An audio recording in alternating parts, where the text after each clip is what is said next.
Clementino News, tornati. Come vedete stiamo cercando di riprendere ad essere più puntuali. Ogni settimana l'appuntamento torna a esistere, torna a esserci perché ci va, insomma, di essere più costanti, di tornare a essere costanti come l'eravamo prima e ci mancherebbe altro. Costanti e presenti, perché quando io chiedo, grido, Enrico Valletto! E lui risponde, presente, perché c'è. Ciao Enrico e bentornato. Ciao, grazie a voi. Spero tutto Chiamo bene. presente. Non c'è male, perché tu vedo con piacere che stai continuando la tua attività alla grande, avete vinto l'ultimo incontro, com'è andata?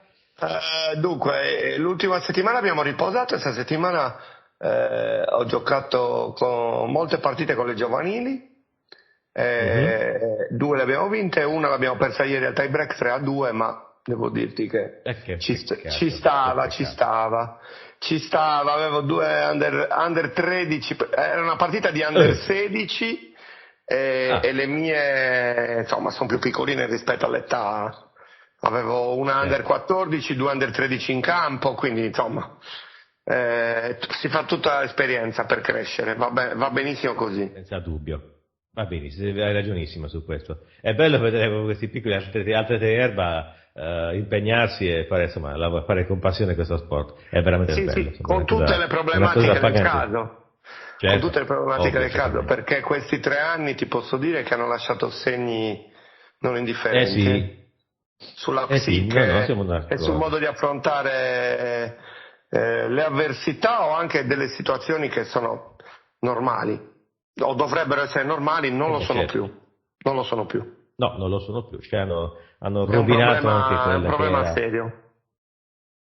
Assolutamente, concordo pienamente. E infatti affronteremo questa cosa anche nel corso della puntata.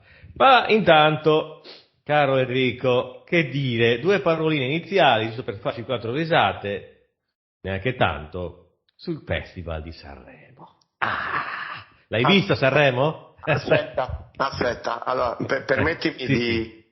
di fare solo un appunto serio, ovvero Certo, prego, prego. per la prima volta ieri notte Palazzo Chigi è stato illuminato col tricolore, per la prima volta nella storia da quando è stata riconosciuta come giornata del ricordo dei martiri delle foibe oggi, 10 febbraio.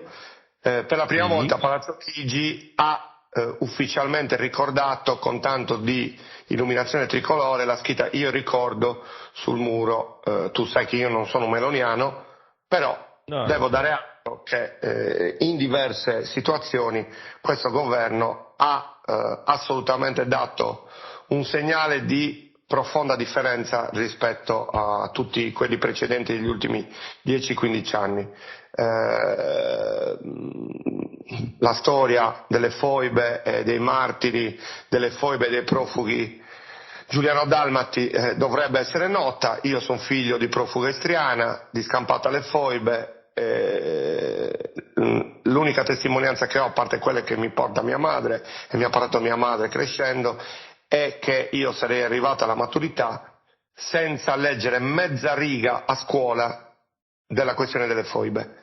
Quindi questo mi piace sottolinearlo. Ci sono diversi Va bene, sì. appuntamenti in questi giorni che comunque ricordano i martiri, uno oggi a Cagliari, domani ci sarà a Fertilia, insomma sono degli appuntamenti che secondo me è importante ricordare e era giusto un appunto di serietà perché per me è oggi ufficialmente il giorno del ricordo e visto anche che poi sono figlio di profuga istriana, quindi è ancora più importante oggi, diciamo, no? Nella mia normalità, il 10 febbraio, anche la puntata di Mementino assume un significato un po' particolare, mi piaceva ecco, ricordarlo, tutto Va qua. bene, ci sta, no, ci sta, sono d'accordo con te, ci sta. È un pezzo di storia patria che non bisogna dimenticare, la storia patria non va dimenticata a prescindere, bisogna studiarla, poi discuterla, perché ci sono sempre aspetti controversi, bisogna sempre comunque avere un po' di obiettività e senso critico nel studiare la storia, però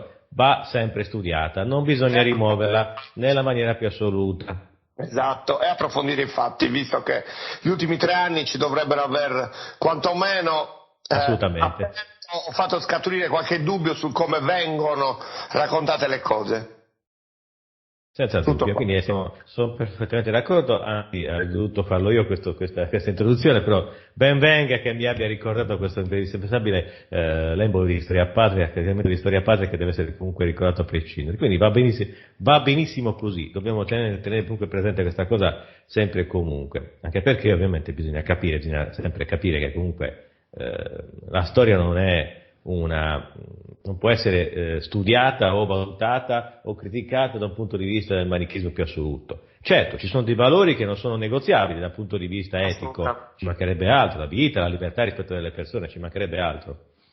E questi 3 anni hanno insegnato a molti di noi che questi valori devono essere riscoperti e ben difesi, quindi ci sta tutto quanto. Però, Infatti, tornando a Sanremo, abbiamo visto la puntata storica con la presenza del Quirinale, addirittura del Presidente della Repubblica, e guarda caso poi il Guitto che parlava dell'articolo 21 della Costituzione, quasi coglionando, scusandomi il termine, tutti quelli che hanno vissuto determinate situazioni in questi 3 anni, guarda caso, libertà di espressione di parola, e chi più ne ha più ne ha, tante belle cose sul palco, da buoni teatranti, no?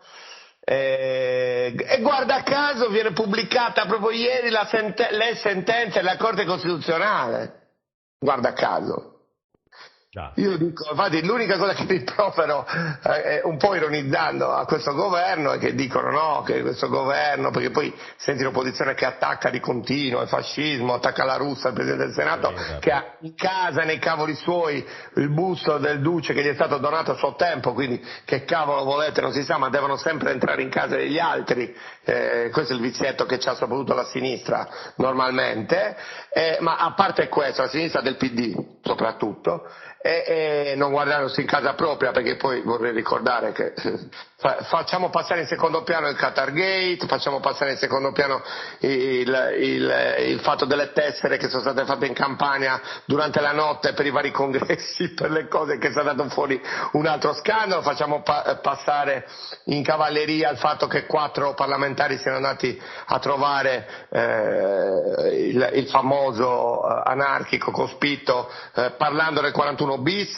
abbiano chiesto la revoca del 41 bis, poi si sono negati e rinnegati. Ecco, tutto questo passa in cavalleria perché loro lo buttano in cacciara su altri aspetti, su discorsi attaccando in maniera subdola e anche ridicola il governo. Ecco, questo governo, la cosa che io dico ironicamente è che con la destra al potere sono talmente fascisti che fanno, secondo le accuse, ma a me viene da ridere, che permettono che venga fatto una sorta di festival dell'unità e non di Sanremo sulla prima rete nazionale con tutti i temi cari al PD, guarda caso, e tutti i temi almeno fosse.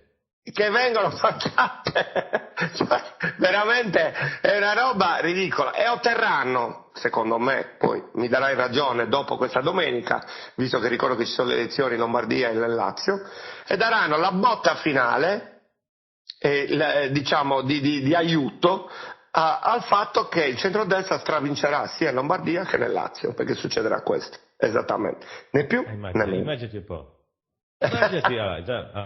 Almeno tu hai citato il Festival dell'Unità e io rispondo, almeno fosse il Festival dell'Unità, almeno era un'occasione di ritrovo e di diffusione culturale, anche di divertimento e anche di pluralismo era, infatti, lo so. Erano dei festival anche allegramente, anche artisticamente importanti, cioè da lì sono venuti fuori artisti, comparsi artisti che poi hanno fatto la storia della musica italiana negli ultimi 20-30 anni, quindi stiamo parlando proprio poi c'era un'immensa capacità di espressione, anche uno spazio di espressione per culture diverse dalla nostra, tipo le culture dell'Europa dell'Est, che all'epoca erano bistrattate perché giudicate magari contrarie allo stile di vita e ai valori occidentali. Quindi era un grande festival del pluralismo culturale.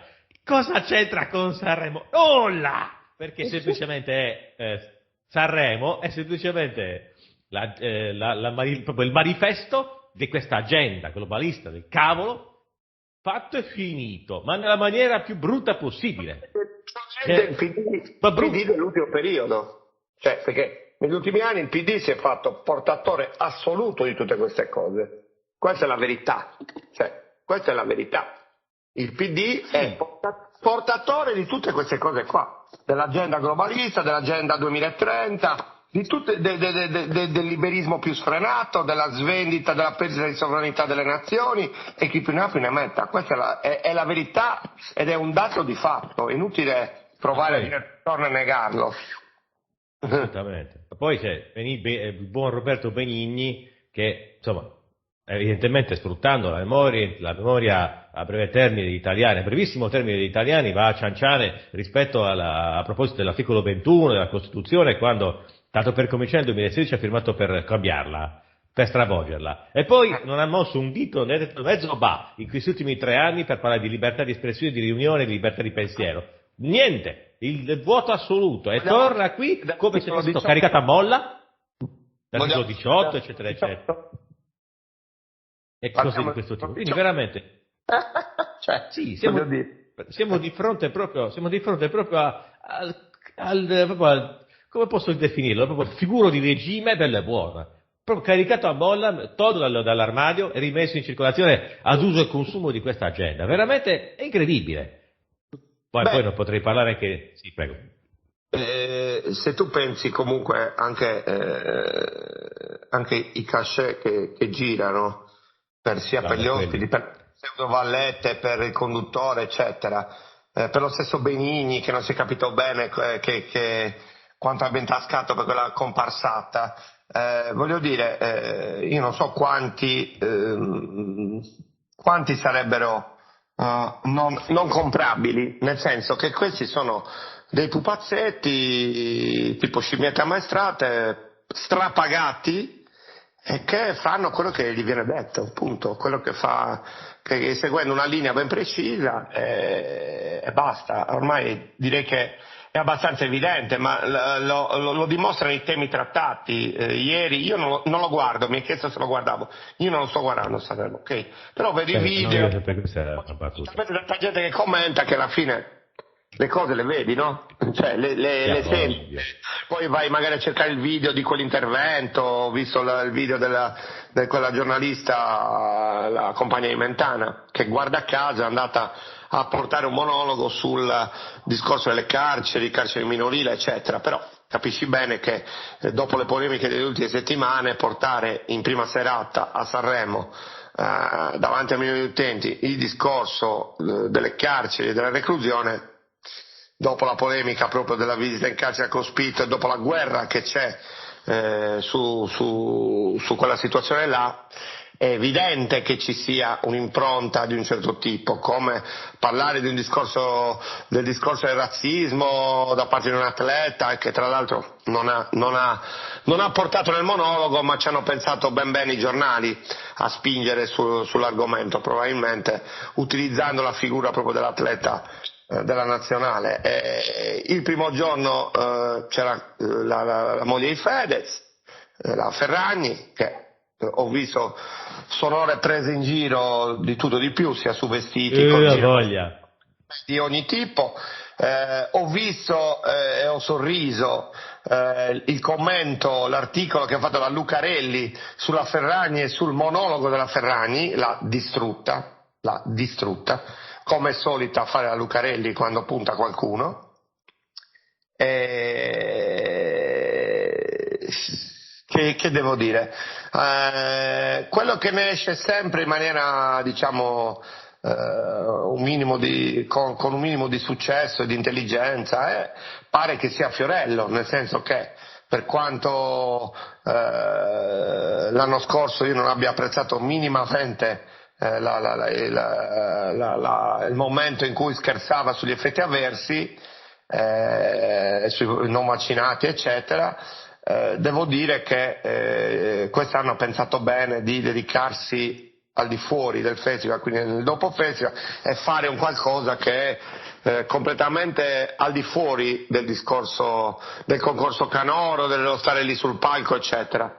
Quindi probabilmente è stata una scelta anche azzeccata da parte sua, visto le polemiche che accompagnavano una sua eventuale presenza dopo quello che aveva combinato l'anno scorso. E sottolineo combinato, perché per me è stata una cosa molto grave quella che ha fatto, e non ha denotato una particolare intelligenza da parte sua. Sul discorso del festival, ripeto, mi fa sorridere il fatto che in tantissimi da subito abbiano detto che non avrebbero guardato, non guardare, eccetera, eccetera, e poi basta leggere social o giornali ed è come se lo facessi, e poi alla fine, visti di share certe cose che comunque sono tutti da verificare, perché mi viene anche il dubbio che abbiano questo record mostruoso onestamente tutto questo parlare, commentare dimostra che per l'ennesima volta hanno vinto loro, nel senso che anche se uno non guarda, gira che ti rigira, non si parla d'altro, capito? Quindi alla fine il risultato l'hanno comunque ottenuto, secondo me, quindi si parla degli argomenti che hanno portato, si parla di determinate situazioni, si continua a parlare, ne parla anche chi non guarda il festival, inevitabilmente anche chi non vuole o non vorrebbe legge cose sul festival, questo è comunque una comunicazione, una capacità che evidentemente il sistema Stato, sistema di potere, chiamalo come ti pare, negli anni ha affinato e ha senza ombra di dubbio dimostrato che ha successo, perché comunque sia, in un modo o nell'altro riescono a portare avanti quelli che sono le loro intenzioni, la loro volontà di comunicare e far passare certi messaggi. Diciamo che non è tanto è il sistema della comunicazione che fa questo per tutto prescindere. Non parlarne sarebbe, diciamo così, far passare la cosa diciamo, sotto silenzio, e che sarebbe anche una buona cosa per il semplice fatto che dimostrerebbe quanto in realtà sia scadente questa manifestazione. Però, a parte che mi riservo di vedere i dati dell'audit, sarebbe una sorta mi riservo di vedere i dati dell'audit, sì. Sì, mi riservo di vedere i dati dell'Auditel per capire quanto si è saputo, perché secondo me ha fatto un tonfo negli ascolti non indifferente. Poi bisogna vedere quanto riescono a truccare i dati dell'Auditel, perché ovviamente si possono tranquillamente truccare, non è quello il punto. L'idea è un po' il simbolo, il manifesto della decadenza del nostro sistema dal punto di vista culturale, ecco, questo sicuramente. Quindi ci si può scherzare. Sicuramente ci si è scherzato e si scherzerà parecchio, ci sarà parecchio da ridere. Insomma, questa beffa nei confronti di questo sistema. Ma forse è meglio beffarsi di questa cosa che prenderla sul serio, perché molta gente questa cosa l'ha presa sul serio, diversa gente l'ha presa sul serio, quindi bisogna più che altro essere contenti del fatto che molta gente stia letteralmente spernacchiando questo festival con tutte le sue trovate più o meno ridicole, quindi è già questo secondo me un risultato. Poi, che se ne parli è normale, siamo nel mondo della comunicazione globale, quindi è più che normale che se ne parli. Assolutamente. C'è sempre il discorso che ovviamente questo festival sembra nato, cioè sembra che sia saltato fuori senza tenuto conto di quello che è successo negli ultimi 2 o 3 anni, quindi stanno cercando un po' di resettare la situazione, di ripartire da capo, facendo finta che non sia successo niente. No, è successo e come? E poi andremo a parlare anche di altre cose rispetto a questa cosa, per cui è il discorso, cercare di far vivere agli italiani una sorta di realtà astorica, senza storia, ed è secondo me un tentativo che non riuscirà proprio per niente, questo perché il fatto che ad un certo punto un'impronta del genere tu non la puoi cancellare così. È vero, molti italiani hanno la memoria intermittenza, per cui magari alcuni semplicemente faranno finta che non sia successo niente, però è ovvio che questa pantomima di festival della canzone non cancella quelli che sono i problemi reali del paese in questo momento, quindi più che altro l'ennesima dimostrazione di quanto si possa scendere nel ridicolo, e infatti stanno scendendo nel ridicolo in maniera eccezionale. Quindi poi potremmo anche citare le famose esibizioni di Blanco, che era un'altra idiozia, proprio la catena delle idiozie, una dopo l'altra. è proprio il simbolo, proprio il sintomo di quanto stiamo cadendo in basso come paese, essendo comunque un grande paese, perché comunque non siamo una nazione di cretini, siamo un grande paese che ama martoriarsi gli zebedei con queste cose. Però anche al masochismo c'è un limite. Penso che comunque sia, se una persona assennata che vada a fare un giro in un supermercato in questi ultimi giorni si sarà accorto che questo, secondo me, questo massacrato di zebedei, secondo me, avrà un termine. E vabbè, poi entriamo nei discorsi, diciamo così, più seri, con Enrico magari tra poco. Intanto però volevo iniziare anche un po' chiudere un po' la questione Sanremo, parlando del discorso dei cachet, parlando dei cachet degli artisti. È un fatto che gli artisti, i presentatori e tutti, insomma, i commedianti vari abbiano sempre avuto un cachet importante. Non è quello il problema, secondo me. È ovvio che gli artisti di sistema, gli artisti del mainstream, viaggino con cachet importanti. Questo non è una novità, è sempre stato così e sempre sarà, penso, nel mondo dello spettacolo è sempre stato così. Quindi, se vogliamo, non è l'aspetto più scandaloso. Quello che è scandaloso è che ovviamente questa pantomima sia un'ennesima scusa per cercare di veicolare un'agenda culturale che è completamente eteroimposta, che sta cercando di cambiare, di distorcere, di imporre delle abitudini e dei modi di pensare delle persone che non c'entrano una mazza con i valori fondamentali o con gli elementi culturali fondamentali di un paese. L'Italia non è questo, non può essere questo, perché l'Italia è ben altro, molto altro.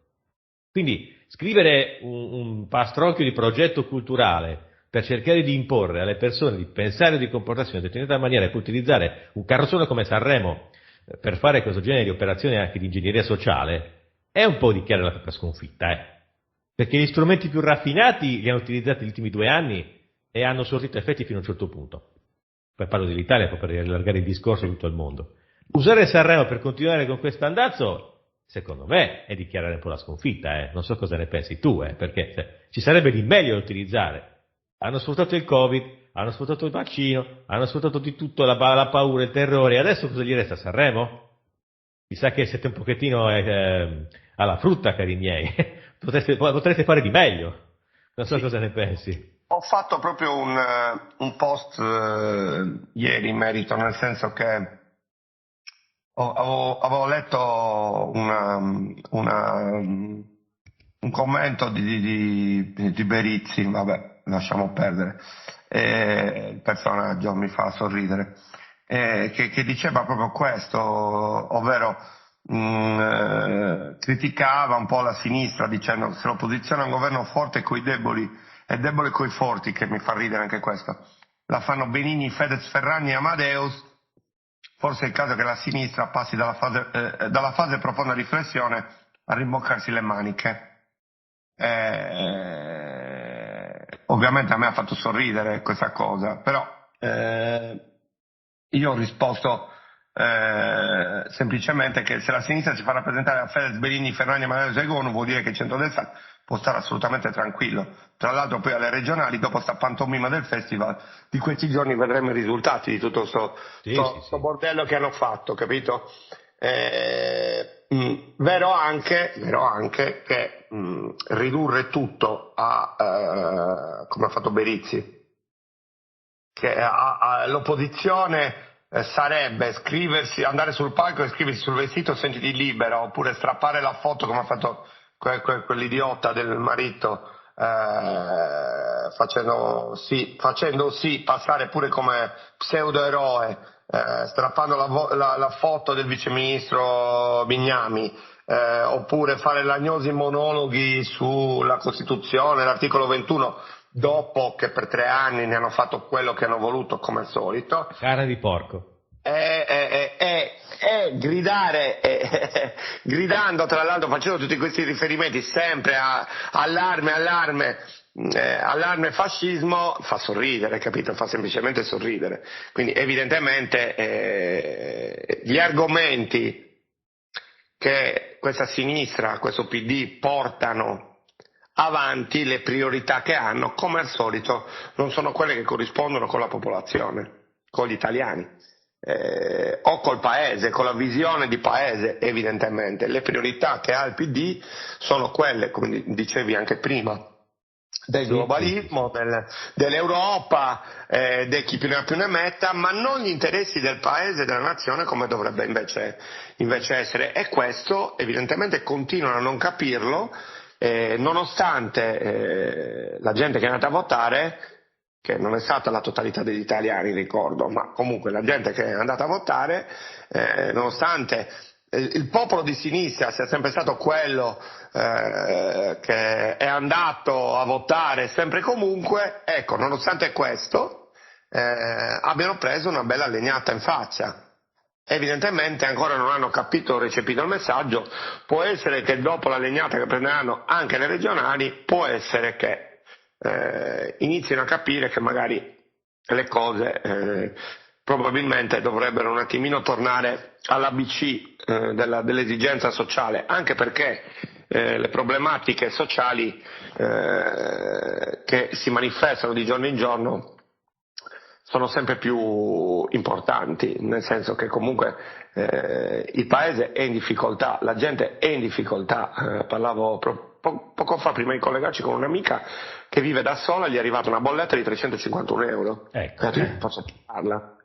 Se non ci fosse stato il bonus che hanno fatto per ridurre un po' le bollette, avrei pagato 500 euro da sola. Ho detto, ma questa è follia.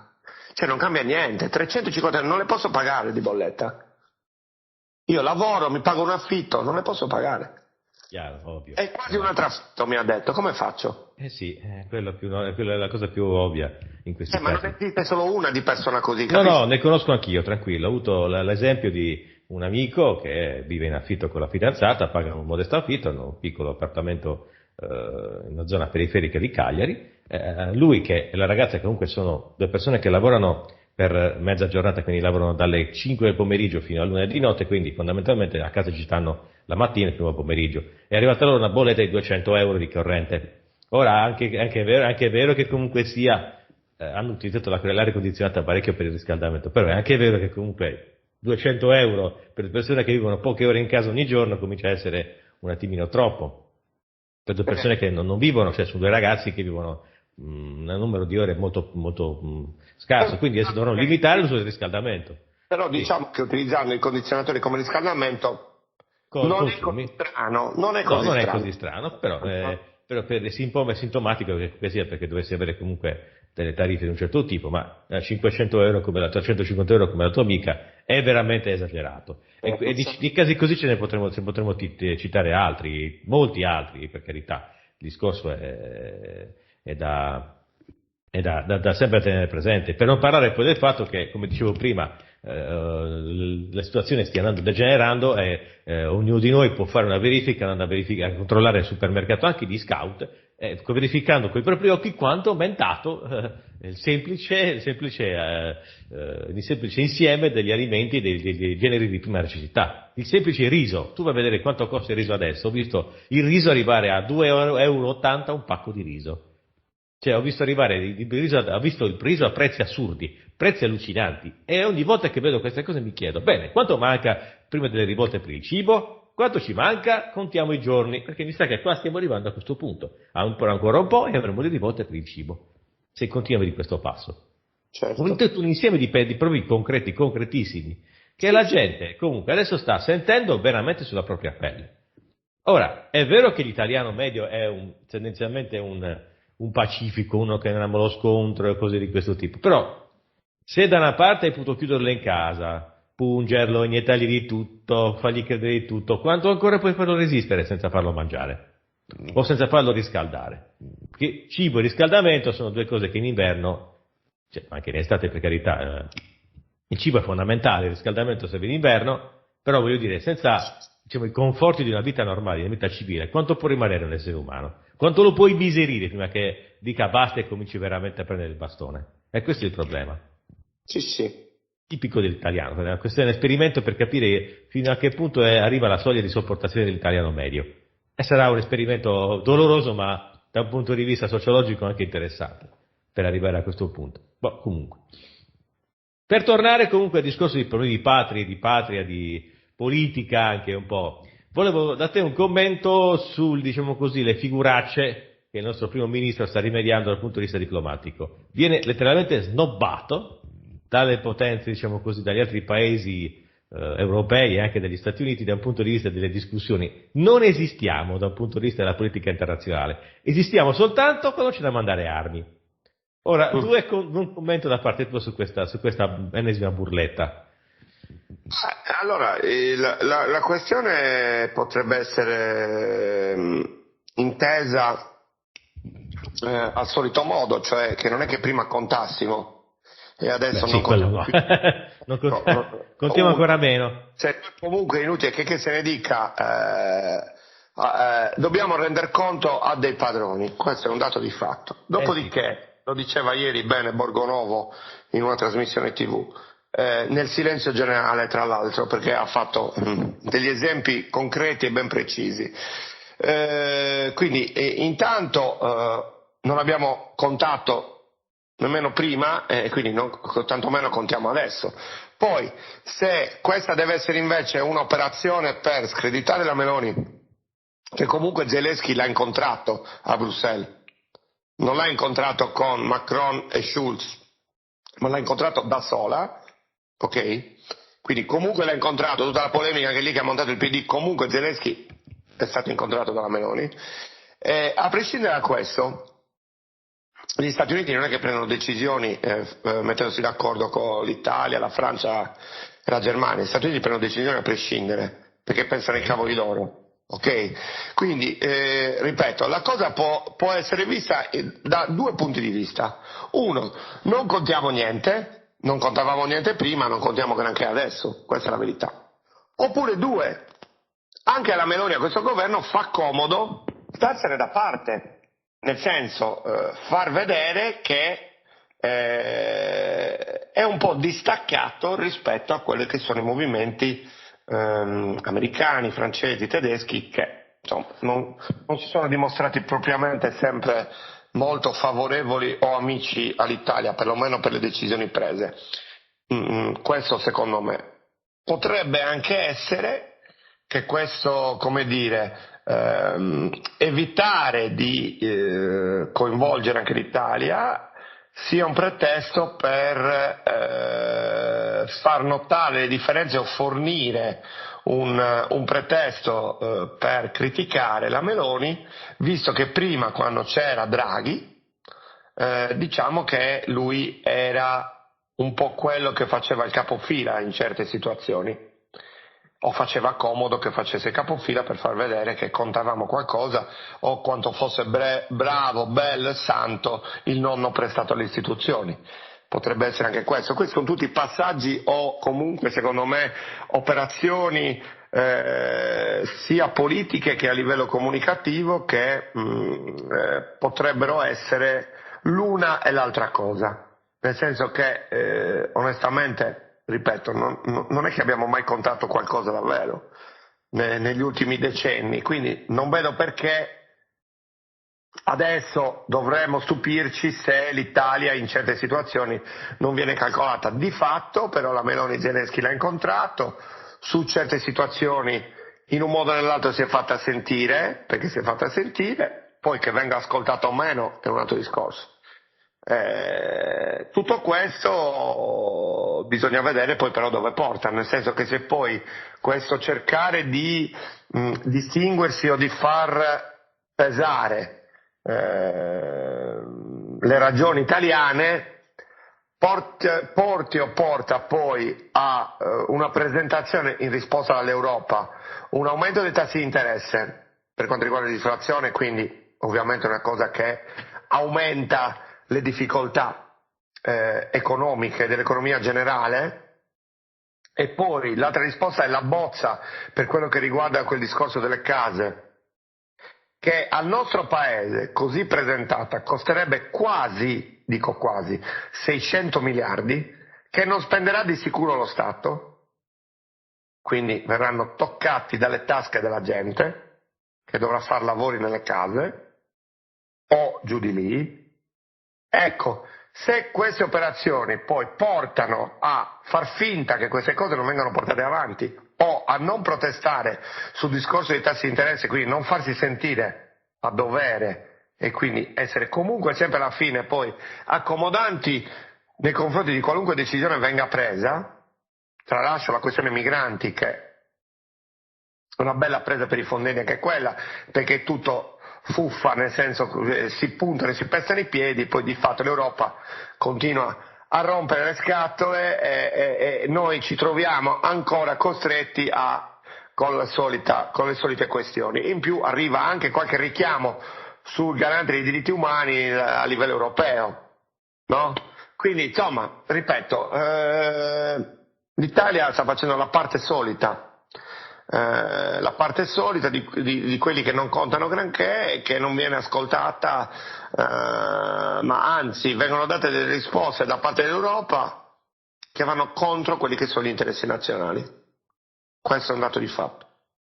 Come sempre negli ultimi 30 anni, diciamo, Esattamente. sotto il sole, diciamo così.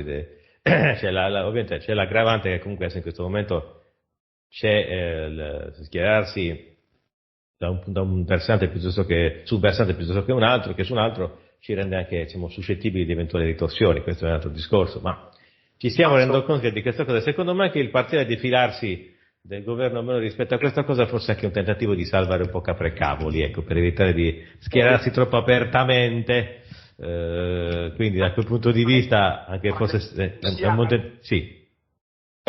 Dico, fai le forniture di armi, non ti schieri apertamente, però fai le forniture di armi, voglio dire, insomma, servono un po'. Vabbè, forniture di armi, chissà poi cosa vanno a spedire, bisogna anche capire quali saranno le forniture vere e proprie, cosa verrà mandato, cosa non verrà mandato, e cose di questo tipo. Magari manderanno i soliti carri armati scassati vecchi di 30 anni o qualche altra ferramenta che durerà 5 minuti sul campo di battaglia. Quindi se questa è la fornitura di armi, tanto è quanto, ecco. Quindi il discorso era magari sarebbe stato più incisivo se si fosse trattato di armi veramente moderne in grado di poter cambiare in qualche modo le sorti in campo, per cui anche lì la vedo una cosa molto defilata, anche perché si capisce perfettamente che il sistema paese, al di là del governo, con questo genere di conflitto non vuole avere niente a che fare, tant'è che molti imprenditori italiani, e questo è stato pubblicato da diversi giornali, per esempio anche dalla Verità, molti imprenditori italiani hanno continuato allegramente a fare affari con i russi senza alcun problema, io direi in maniera del tutto lecita,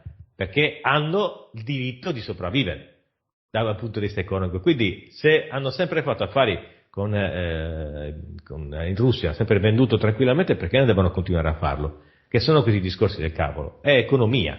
Quindi lode a quegli imprenditori che hanno deciso di continuare nonostante tutto. Va bene così. Il discorso non deve cambiare di una virgola. Non possiamo, il paese sta facendo più relazioni diplomatiche di quanto non lo faccia il governo. Gli italiani come popolo e anche come classe economica continuano magari a gettare dei ponti per fare in modo di arrivare magari a una conciliazione, più in quanto non stiano facendo il governo. È veramente imbarazzante. Cioè, il nostro paese, come gente, come popolo, si sta dimostrando migliore dei propri governanti. Questo è bello dal punto di vista, diciamo così, culturale. Bello vedere un popolo che comunque sia lascia indietro i governanti, da un certo punto di vista, proprio dal punto di vista di progresso culturale. E il governo è sempre dietro, dimmi. No, quello sicuramente, ti do perfettamente ragione. Quindi per smontare un po' le argomentazioni dei soliti autorazzisti che dicono italiano, popolo di merda, italiani, ma al solito, no, non è vero, l'italiano ha delle ottime qualità. I PD sono i primi, criticano, continuano a parlare male dell'Italia di continuo, perché non ci sono loro al governo, siamo sempre lì. E purtroppo è una cosa veramente imbarazzante, perché poi non meriterebbero proprio di prendere nemmeno mezzo voto le persone così, per quello che mi riguarda, capito? Quindi... Sì, concordo pienamente. È vero che ci deve essere pluralismo dal punto di vista politico, però questo non è pluralismo, ce ne siamo accorti in questi ultimi 2 anni.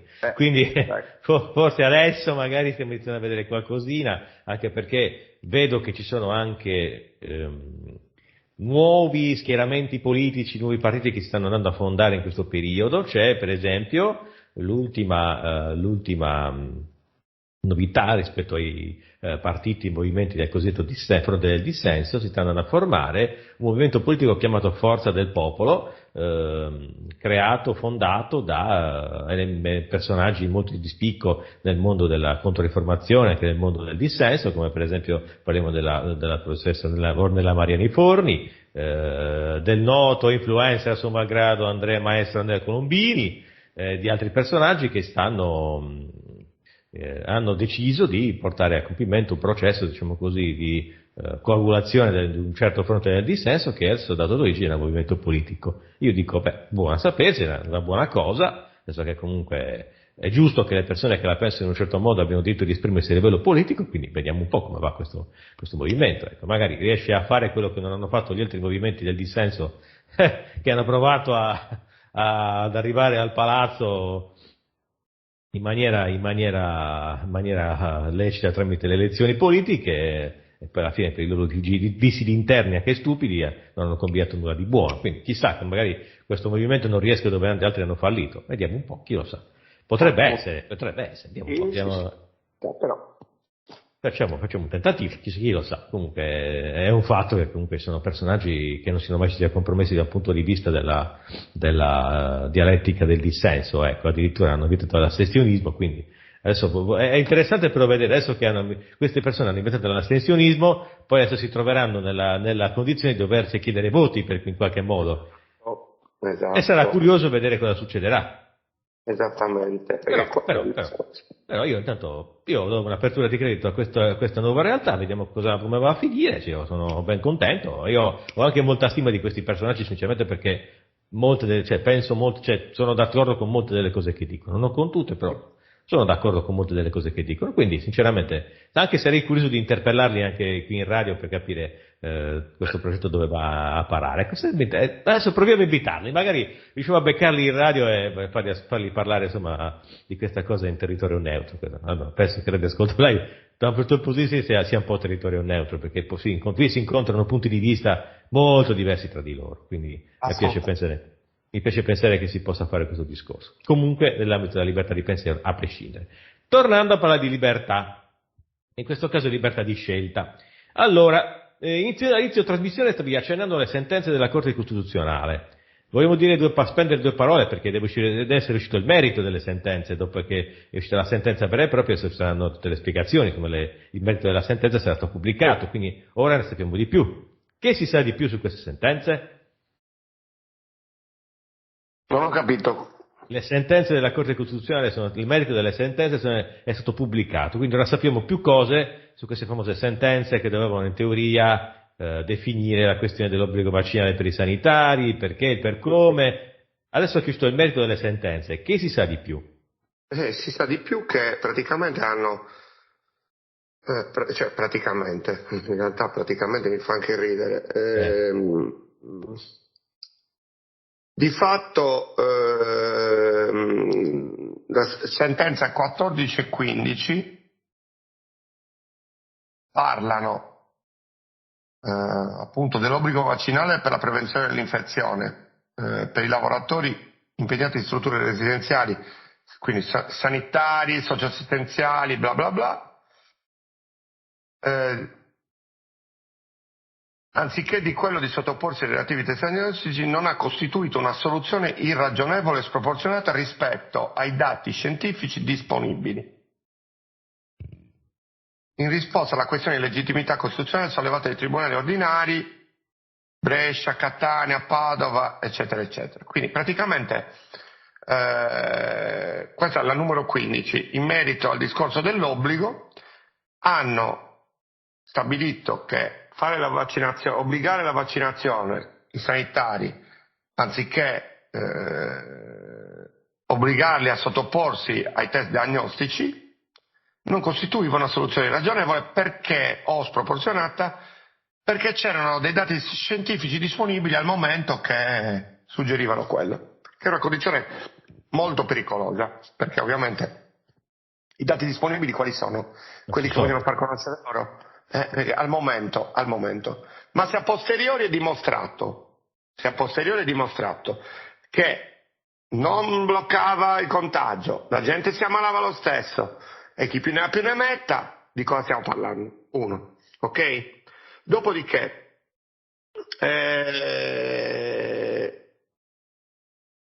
come anticipato con il comunicato del 1° dicembre scorso, la Corte ha ritenuto che la scelta assunta dal legislatore al fine di prevenire la diffusione del virus, limitandone la circolazione, non possa ritenersi ragionevole né sproporzionata alla luce della situazione epidemiologica e delle risultanze scientifiche disponibili. Quindi tu fai in quel momento risultare determinate cose e in base a quelle risultanze scientifiche la Costituzione può essere sospesa, possono obbligare e chi più ne ha più ne metta. Non solo, c'è un passaggio comunque, aspetta che te lo cerco, perché ovviamente io queste cose non me le ricordo a memoria, quindi le ho dovute, sì, certo. le ho dovute scaricare.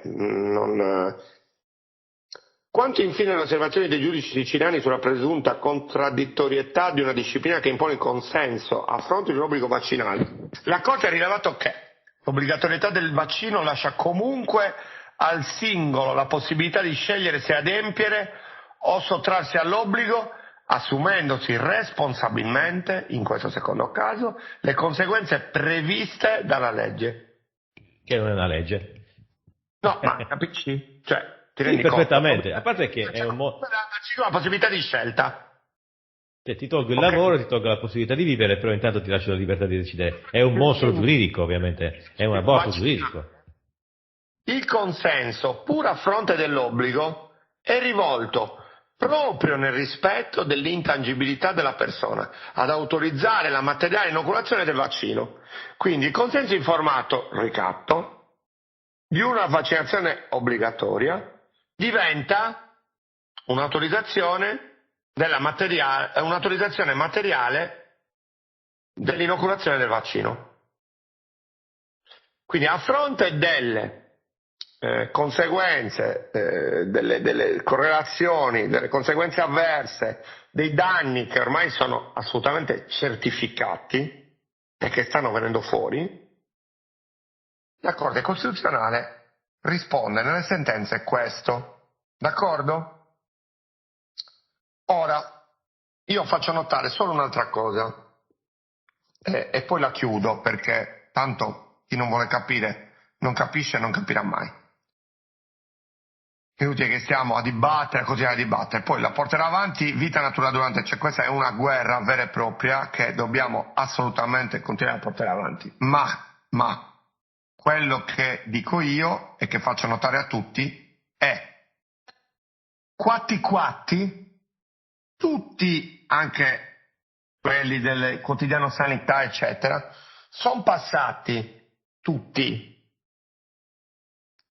dai commenti, dalle riflessioni sul vaccino salvifico, soluzione di tutto, il merito e tutto del vaccino, i ragionamenti che si sentono sempre di più e che quindi portano e convergono verso questa normalità della serie i benefici superano le reazioni avverse.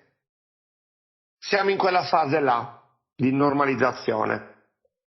Ma i benefici superano le reazioni avverse. Fino a ieri dicevano che il vaccino era l'unica soluzione esistente, era la cosa per cui si era risolto tutto, il merito per la soluzione pandemica, eccetera, eccetera. Oggi parlano di benefici che superano le reazioni avverse.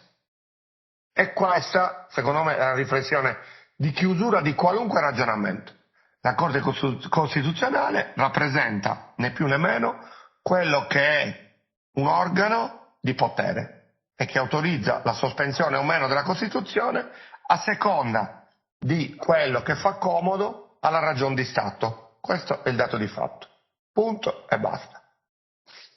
Beh, questo è vero, assolutamente, però io aggiungerei anche un'altra cosa. Questo ragionamento attualmente in voga anche nei circoli del pensiero sanitario rispetto alla presunta maggiore quantità di benefici rispetto alle reazioni avverse è secondo me un ragionamento di trasmissione, perché adesso una volta che sarà più manifesto ancora, è ancora più doloroso il portato delle conseguenze dell'uso di questi preparati senza alcun criterio, quindi le reazioni avverse diventeranno più numerose e più pesanti, il ragionamento passerà a non potevamo fare altrimenti, o robe del tipo è stato uno sbaglio ma non lo sapevamo, cose di questo tipo, come l'uso del talidomide sulle donne incinta. Non ne sapevamo niente, hanno fatto dei disastri, poi si sono resi conto dell'errore, però non lo potevamo sapere. E questo è il ragionamento che si cercherà di somministrare alle persone quando veramente la quantità di sofferenza aumenterà rispetto a questa cosa. Io credo che perché comunque quando sarà manifesta veramente la cosa si cercheranno ovviamente dei responsabili, cosa che forse in anche parte si sta già facendo, ma i responsabili ovviamente sono sempre ben protetti da un punto di vista economico e politico, nonostante siano stati sputanati alla grande. Vedi SMS tra la von der Leyen e Burla, vedi le manifeste storture e violazioni del regolamento delle leggi pur di far passare questi preparati, eccetera, eccetera, eccetera. Non si stupiscono poi i medici se i pazienti diventano più aggressivi e se aumentano le aggressioni nei confronti dei medici, dei dottori. 4 settimane 48 medici. 48 medici aggrediti? Sì. Non c'è male. Medici e infermieri. Mai successo. Ma non stupitevi se poi capitano di queste cose. È cazzata nera, ragazzi, la gente è cazzata nera, sia perché sta male per i vaccini, sia perché trova spesso e volentieri un muro, perché trova gente che non ha una minima empatia e anzi sembra che ti faccia un favore nell'occuparsi della tua salute e ti trattano pure di merda. Oppure ci sono ancora delle regole negli ospedali che non ti permettono di vedere il tuo parente che viene rinchiuso e sta male se è positivo. Se è positivo magari sta morendo per altro, capisci? Non te lo fanno vedere, quindi se uno sclera poi perché sbagli la risposta oppure c'ha già la vena, la pressione, lo stress e tutto il resto, raga, ognuno poi si prende quello che si deve tenere, anche perché troppi medici hanno fatto orecchie da mercante e hanno fatto i talebani in questo periodo, negli ultimi 3 anni, quindi poi devono anche purtroppo raccogliere l'incazzo della gente, perché le strutture pubbliche comunque vengono pagate con i soldi della gente. Ovviamente. Quindi con le tasse della gente, che spesso non ha nemmeno i soldi per pagare le bollette. Ovviamente. Quindi gli stipendi di questa gente, la gente si dimentica spesso che è il popolo che poi paga e permette a questa gente di mantenersi, in primis la politica.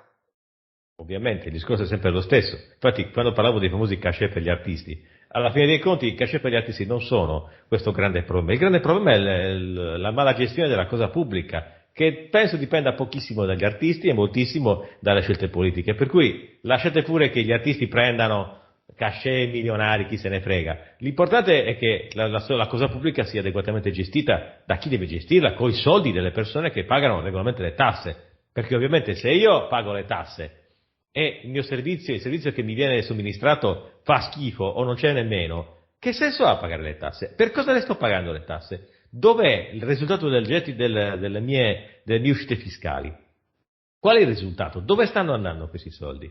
Quindi sono domande che tutte le persone si dovrebbero porre e poi dovrebbero porre ovviamente ai governanti di riferimento, alle persone di riferimento. Perché è una diretta responsabilità del governante o di colui il quale fa il lavoro della pubblica amministrazione cercare di utilizzare al meglio quelle risorse che la persona comune, il cittadino, versa a spese proprie. È un ragionamento lecito e semplicissimo. Sì, poi a livello economico si può dire che le tasse vengono utilizzate per drenare la liquidità in eccesso, è una questione economica, per carità, niente da dire, tutto legittimo. Ma intanto la macchina dello Stato si alimenta così. E allora, il responsabile della macchina dello Stato è sia il governante in alto che il funzionario in basso. Quindi, da quel punto di vista, c'è poco da fare. Invece la responsabilità in tutti i sensi è di tutte le persone che fanno parte di questo apparato, che non deve diventare una specie di enorme Moloch mostruoso totalitario, deve diventare una macchina efficiente che debba dare l'idea a una persona che una società liberale, democratica, ben gestita, funziona. Ecco il punto. Vabbè, comunque, a parte i ragionamenti i ragionamenti sui massimi sistemi, direi che potremmo andare alla chiusura di questa trasmissione, poi segnalando alcune cosette che vale la pena di essere segnalate. Dunque, eventi, ci sono degli eventi nel mese di febbraio che segnaleremo e segniamo adesso e continueremo a segnalare, e sono secondo me molto interessanti. Uno di questi avverrà domenica 26 febbraio, sto cercando un attimo l'appunto dove mi ero cercato l'appunto con la manifestazione che forse anche Enrico ha visto. Avete sicuramente, molti di voi, la maggior parte di voi che ci segue avrà sicuramente visto il documentario Invisibili, pubblicato in rete, e è stato anche un documentario che ha suscitato parecchie discussioni nell'ambito della controinformazione, perché ovviamente i media mainstream sono solo fiati e manco di striscio, ed è un gran peccato. Il documentario, non mi ricordo chi è esattamente l'autore del documentario, è un documentarista molto bravo, adesso devo cercare il nome. Comunque sabato 25 febbraio, verrà, o meglio, scusate, ho fatto io una cappellata, 26 febbraio, l'associazione culturale dedicato appunto al documentario Invisibili, è un documentario che parla, Enrico lo sa, di persone, raccoglie le testimonianze di persone che hanno subito reazioni avverse gravi in seguito all'inoculazione del vaccino Covid. E sarà un incontro organizzato dall'associazione culturale Emozionalmente, quindi Stefano Salvati ci sarà il padrone di saranno anche il dottor Luigi Satta, che è quel medico di Sasperate che si è rifiutato comunque di seguire, di partecipare alla campagna vaccinale, quindi ha avuto anche delle conseguenze giudiziarie, però ha avuto anche la schiena dritta. E poi l'avvocato Linda Corrias, come sempre, come si tratta di queste cose, Linda Corrias è sempre presente alla grande, magnifica, poi magari un giorno tornerà anche a parlare con noi. Associazione Maestrale, via San Lucifero 65 Cagliari, per i cagliaritani in ascolto potrebbe essere un bel appuntamento, quindi è interessante questa cosa. Siamo contenti anche che Stefano Salvetti ci abbia organizzato questo evento. Noi siamo tipo 2 anni che parliamo di relazioni aperte, siamo contenti che comunque sia, non siamo contenti di non essere i soli che parlano di questa cosa, insomma, Enrico, sono 2 anni che ne parliamo di questa cosa, quindi appunto, è bello vedere che ci sono anche gli eventi. Campagna vaccinale, da prima che iniziasse la campagna vaccinale. Sì, noi non siamo mai risparmiati, ecco. Abbiamo sempre avuto i nostri commenti. Io invece ricordo un appuntamento domenica. Sì. Domenica, scusami. C'è la presentazione dell'ultimo libro. Capo? Pronto? Enrico? Dimmi. È disturbato? Enrico? Sì, allora, per favore. L'evento che stavi segnalando, per favore. Domenica l'associazione Via Cervi, in Via Cervi appunto a Cagliari, c'è la presentazione alle 7 ore 19 dell'ultimo libro della giornalista e scrittrice Francesca Tottolo, giornalista d'inchiesta, collaboratrice col Primato Nazionale e altre testate. L'ultimo libro è Emergenza Antifascismo, praticamente un'inchiesta su tutte le problematiche delle reti anarchiche e antifasciste in Italia, con collusioni, finanziamenti, attentati e chi più ne ha più ne metta. No, è interessante anche questa cosa, anche questo fenomeno dell'antifascismo, cioè si tende a confondere. Allora, un conto è l'antifascismo, quello storico, quello che si è creato durante il regime fascista, c'è il fascismo e l'antifascismo, ok. L'antifascismo, quello dopo, ha una storia particolare da un punto di vista politico e anche, come giustamente ha detto Enrico, anche dei contatti con varie altre realtà. Quindi al sistema, questo è un dato di fatto. Sì, quindi è un po' strano, è un po' curiosa questa cosa, è un fenomeno che andrebbe indagato.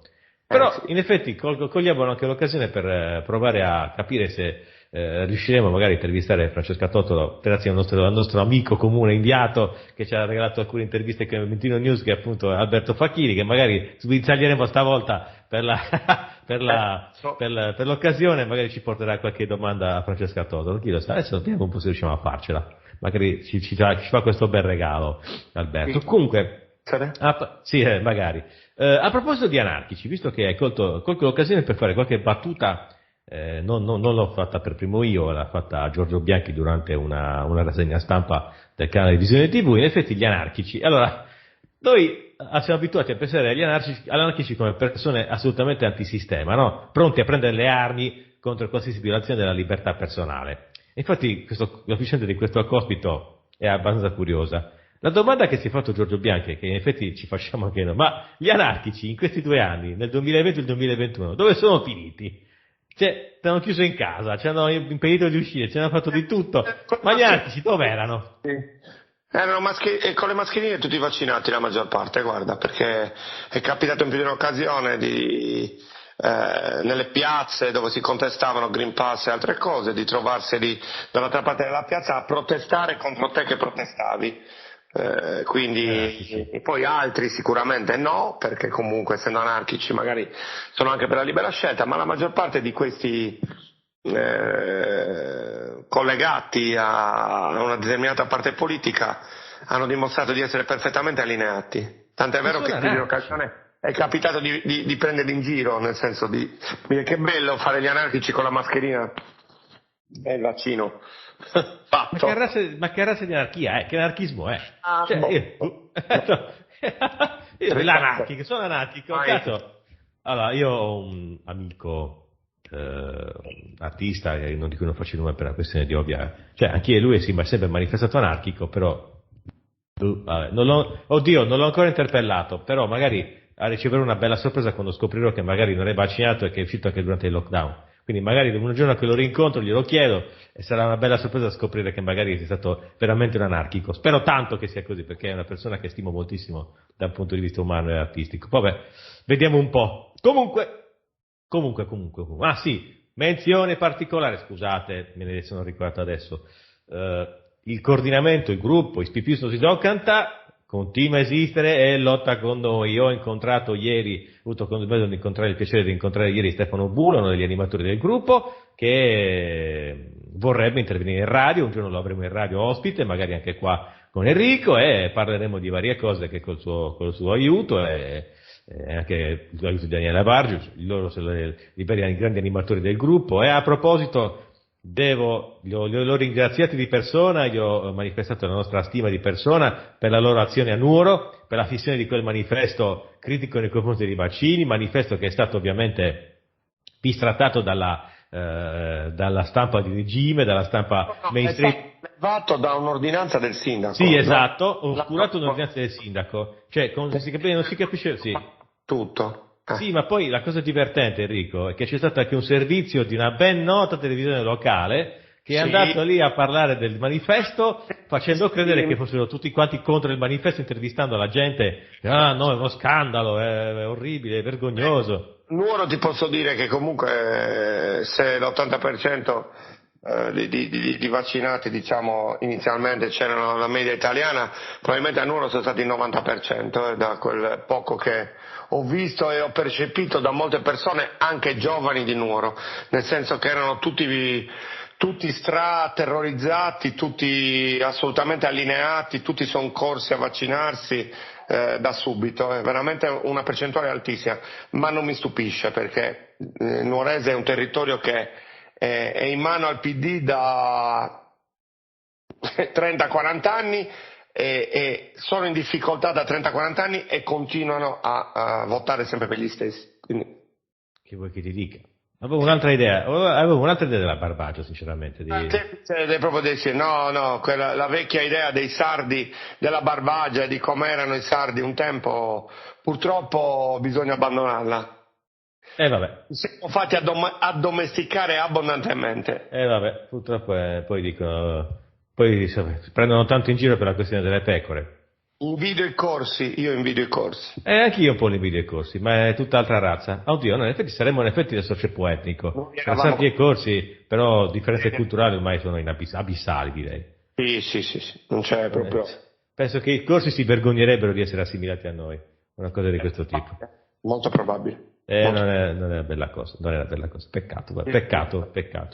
La Sardegna, tante potenzialità, ma poco spirito, che ti devo dire? Vabbè. Non so se hai letto l'articolo sui giornali qualche settimana fa, fascia 16-24 anni, 1 su 4 alla licenza media. Cioè, fatevi 2 conti sul livello che abbiamo raggiunto qua. Chiedervi perché siamo in queste condizioni. Pensate a chi c'è nelle varie amministrazioni locali, quindi comuni e regione, chi va in Parlamento, il livello è quello. Fatevi 2 conti, vediamo un po'. Ci dobbiamo aspettare. Questo è l'andazzo, quindi sono d'accordo con te. Appunto. Restiamo un grande paese con questi difetti da correggere. Sono difetti da correggere anche gravi e bisogna darsi da fare. Reimpostare tutto. Sì, mettersi, insomma, rimboccarsi le maniche. Comunque, assolutamente sì. Enrico, allora, anche oggi bellissima e piacevole chiacchierata. Ci riproponiamo comunque di allargare Mementino News ad altri ospiti, lo faremo sicuramente in queste settimane. Oggi abbiamo avuto qualche piccolo contrattempo, ma lo faremo sicuramente per allargare anche la platea dei potenziali ascoltatori che potrebbero apprezzare questo nostro piccolo spazio di libera discussione. Per il resto, grazie ancora Enrico Balletto, questo era Mementino News. Che dire, continuate a seguirci sul canale di YouTube di Rambo, sulla piattaforma Audio Spreaker, che in questo momento è un po' dimessa perché in effetti stiamo privilegiando il canale, però vabbè, la piattaforma esiste perché c'è l'archivio delle vecchie puntate, come sul canale di YouTube, e poi c'è ovviamente la nostra pagina di Facebook in continuo aggiornamento con i link tra le trasmissioni. Detto questo, grazie ancora Enrico Balletto, questo era Mementino News, alla prossima puntata. Ciao a tutti! Ciao!